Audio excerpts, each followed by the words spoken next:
dua peristiwa, di mana peristiwa yang pertama adalah bercerita tentang dua orang buta. Peristiwa yang kedua adalah bercerita tentang orang yang bisu, yang kerasukan setan.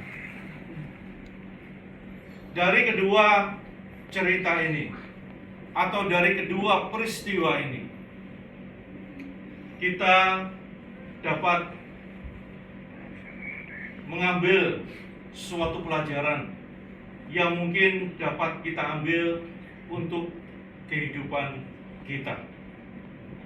Dalam bacaan kita ini disebutkan bahwa ketika Yesus meneruskan perjalanan di sana, ada seorang buta yang mengikutinya, dan orang ini berteriak kepada Tuhan Yesus. Dia mengatakan, "Yesus, Anak Daud, kasihanilah aku." Dua orang ini berteriak seperti itu. Dan seperti inilah ketika orang yang sedang mengalami suatu penderitaan atau mengalami suatu kesengsaraan, kita semuanya juga akan berteriak seperti halnya orang buta ini. Mungkin berteriak kita berbeda dengan orang yang buta ini. Dia langsung secara fisik berteriak.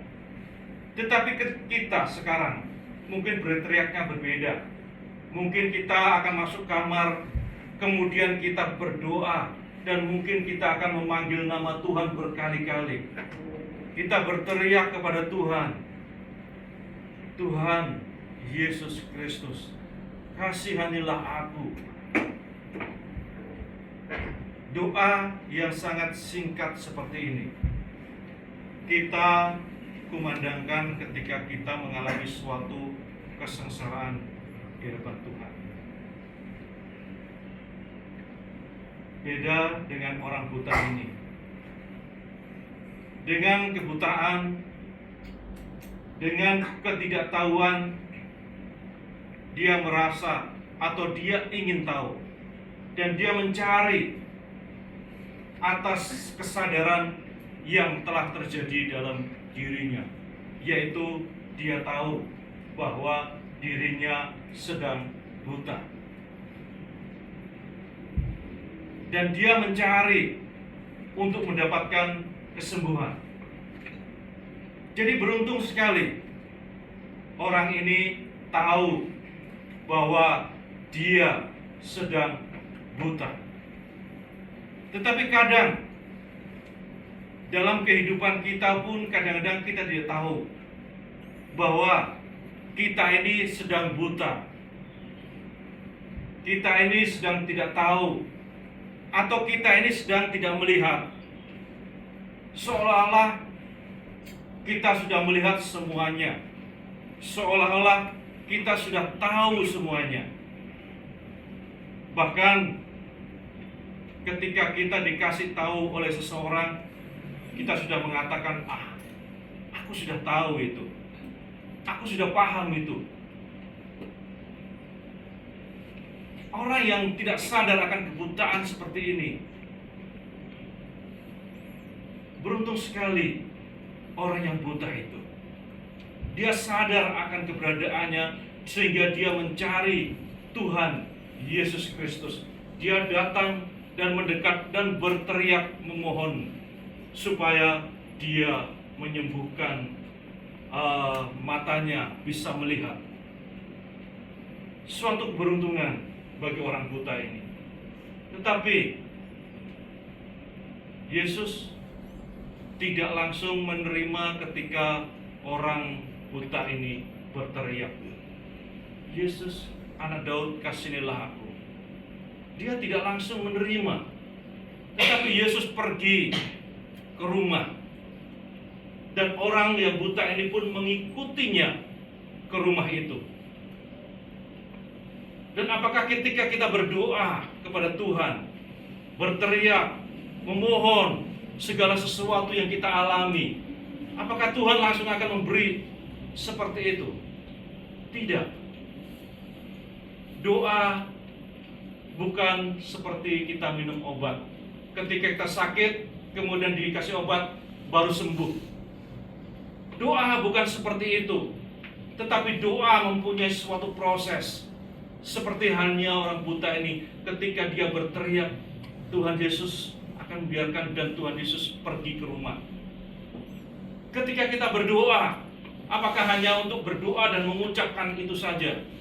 Tidak.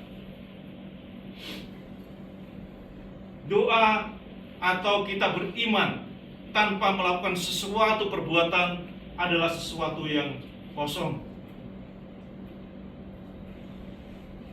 Jadi ketika kita mempunyai iman, kita percaya bahwa ketika kita berdoa, Tuhan akan mendengar, maka lakukanlah sesuatu. Pergilah kepada gereja untuk mengambil semua sakramen yang sudah disediakan oleh Allah. Dan orang buta ini, Tuhan Yesus pergi ke sebuah rumah, dan orang ini mengikutinya. Dan ketika kita juga berteriak kepada Tuhan, kita tidak langsung dapat apa yang kita minta. Datang ke gereja, bersekutulah dengan Tuhan, berdoalah kepada Tuhan di dalam gereja, maka Tuhan akan mendengarkan itu semua. Apakah Tuhan ketika mendengar juga akan memberi? Tuhan akan bertanya, percayakah engkau bahwa aku dapat melakukan itu?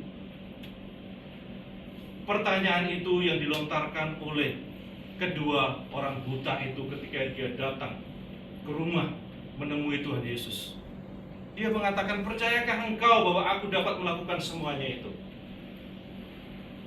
Dan kadang pun kita, ketika percaya kepada Tuhan, kita datang gereja, kadang-kadang kita masih tanda kutip meragukan tentang keberadaan Tuhan. Apa benar sih Tuhan itu ada? Apa benar sih doa saya didengarkan? Apa benar sih doaku itu diindahkannya?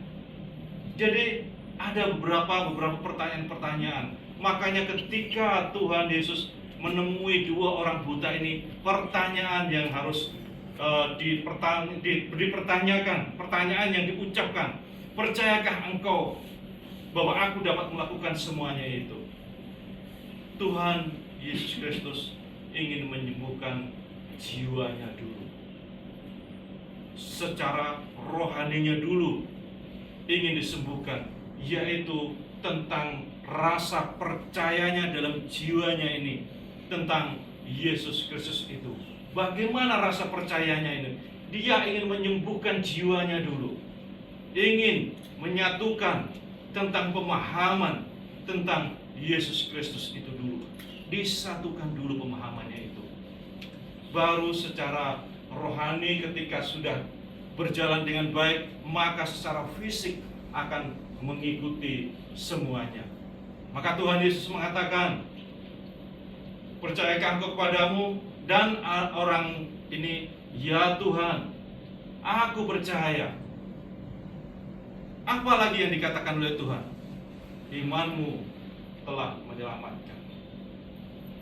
Jadi siapa yang menyelamatkan? Imannya dia yang telah menyelamatkan. Rasa percayanya dia kepada Tuhan kita Yesus Kristus, maka dia mendapatkan suatu kesembuhan itu. Tanpa ada rasa ragu, percaya kepada Tuhan bahwa dia mampu melakukan semuanya itu, maka terjadilah seperti yang dia imani. Dan itulah yang terjadi dalam kehidupan kita. Apakah kita berdoa kepada Tuhan kita Yesus Kristus, ataukah kita berdoa hanya untuk rutinitas? Atau kita berdoa supaya kita dilihat orang? Ataukah kita berdoa supaya dianggap kita sebagai orang saleh? Tetapi kalau kita melakukan semuanya itu, bahwa kita supaya dilihat orang, supaya dianggap saleh, dan itu semata rutinitas, semuanya akan sia-sia.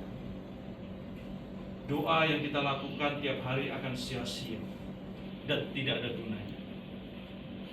Doa datang, perbaiki hati, perbaiki diri kita, perbaiki relasi kita dengan Allah. Maka Allah akan mendengar semuanya itu. Dan ketika Tuhan mengatakan imanmu telah menyelamatkan kamu, saat itu juga mata orang yang buta itu dapat melihat. Apa yang dikatakan Tuhan Yesus?